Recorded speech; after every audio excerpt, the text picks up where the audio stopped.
Sebastian Gorka, host of America First. Welcome on the show. Thank you. So, the Mueller testimony yesterday, what are your thoughts? Like Brian Williams said, utter disaster for the Democrats. It's a disgrace that Robert Mueller so betrayed his oath of office as somebody who worked for 2.5 years at the Marine Corps University. I'm really saddened that a former Marine, a former director of the FBI, basically became a political prostitute, and his lies were plain for everybody to see. We don't do this in America. We don't use law enforcement and intelligence for political purposes against our political rivals, and that's what the Mueller investigation was. Mm-hmm. So you raised an interesting question yesterday. You asked who wrote the Mueller report.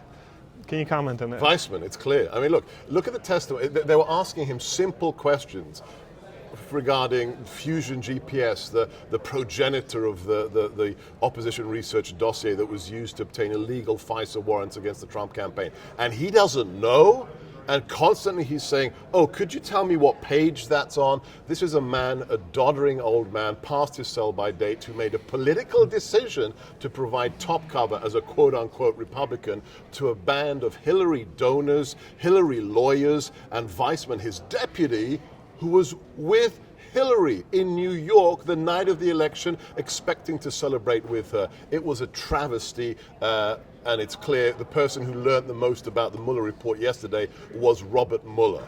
So is there anything that you learned from his testimony?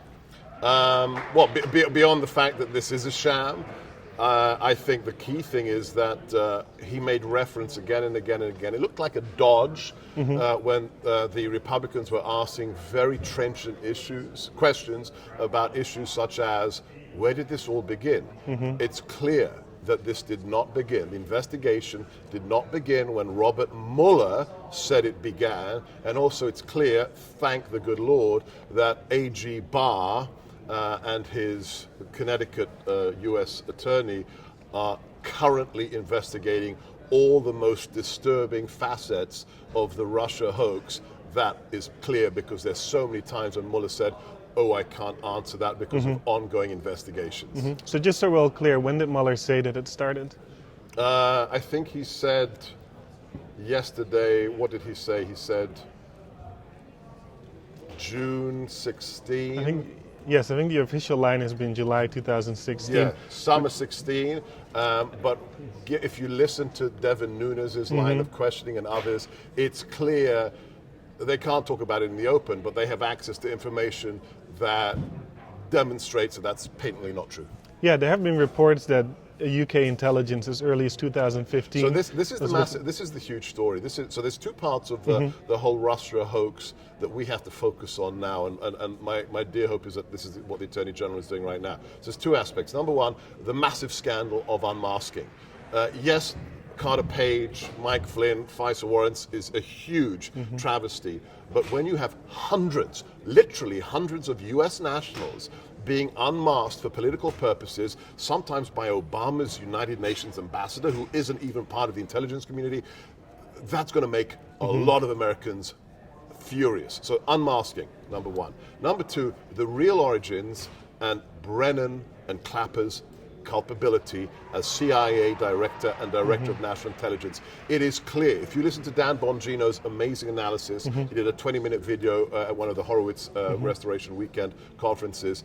The fact that the director of the GCHQ, the British equivalent of the National Security Agency, suddenly retired literally just days after our NSA director, Admiral Rogers, went to President-elect Trump and said, somebody's been illegally tapping into my NSA database. There are contractors who don't have the authority to look at personal intelligence data of Americans that are being allowed to do so by the administration, the Obama administration. As soon as Mike Rogers, Admiral Rogers, who's a hero, told President-elect Trump, suddenly the British government fires or resigns their lead intelligence director. The British government is culpable. The Australian government is culpable. This so-called diplomat that gave millions of dollars from the Australian government to the Hillary Clinton Foundation. This is the next iteration of the story. The genesis and the culpability of what are called liaison services in the broader intelligence community. And then there's of course the question on the US side, because the former UK spy chief, as you mentioned, he actually met with Brennan in Washington during the summer of 2016, which was highly unusual because Rogers would have been his counterpart. And Brennan has admitted that he passed on information with Comey with the intention for this to be investigated. Does the role that the CIA played in all of this bother you at all? Absolutely. Look, Brennan's behavior as CIA director, his behavior afterwards, this is a man. Can you imagine what happens to those brave souls around the world, in North Korea, in China, in Cuba, who want to help America, have some sensitive information, and John Brennan goes on national television calling the incumbent president treasonous. He's destroying our national security fabric. Why would you help America if you believe, because the former CIA director says that, it's an outrage. This man is a political hack.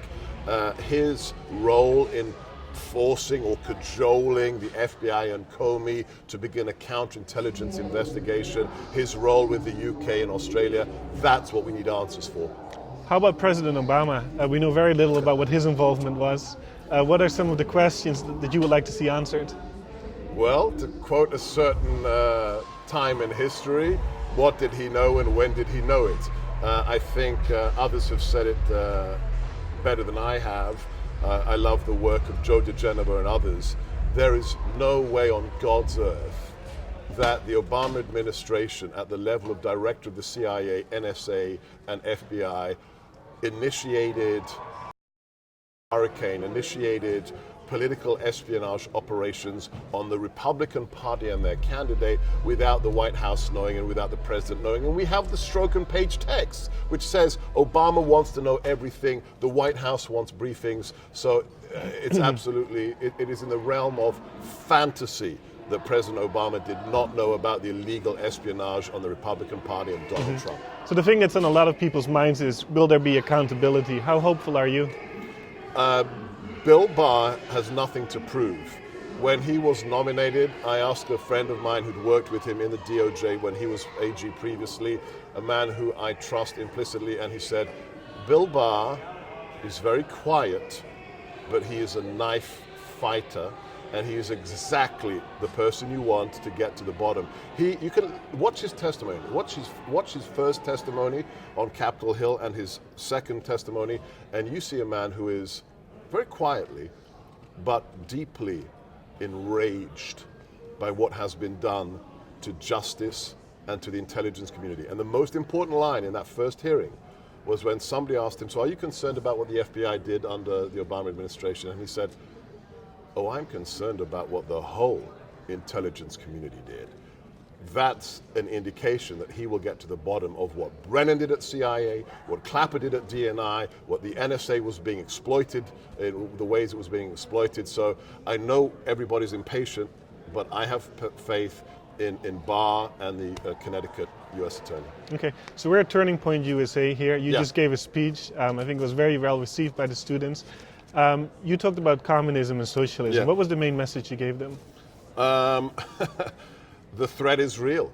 The threat is absolutely real. When the Victims of Communism Memorial Foundation did its annual YouGov poll, they found last year that 52% of American millennials would prefer to live in a communist or a socialist America. That's shocking. After 100 million people were killed in the name of Karl Marx in the last century, when we still have people living in countries that have labor camps, that live in dictatorships like China, North Korea, Cuba. This is the idea that this is a threat internally, and we have people who are running for president who subscribe to Alexandria Ocasio-Cortez's vision of a socialist America. This is why Turning Point USA is more important than ever. And my message was a very simple one. Don't be afraid, never give up. My parents, as children, suffered under fascism. My father was persecuted under communism. Take heart from all the people who've come before you who have fought dictatorships. All right, Sebastian Gorka, thank you so much. Thank you. Thank you. Thank you.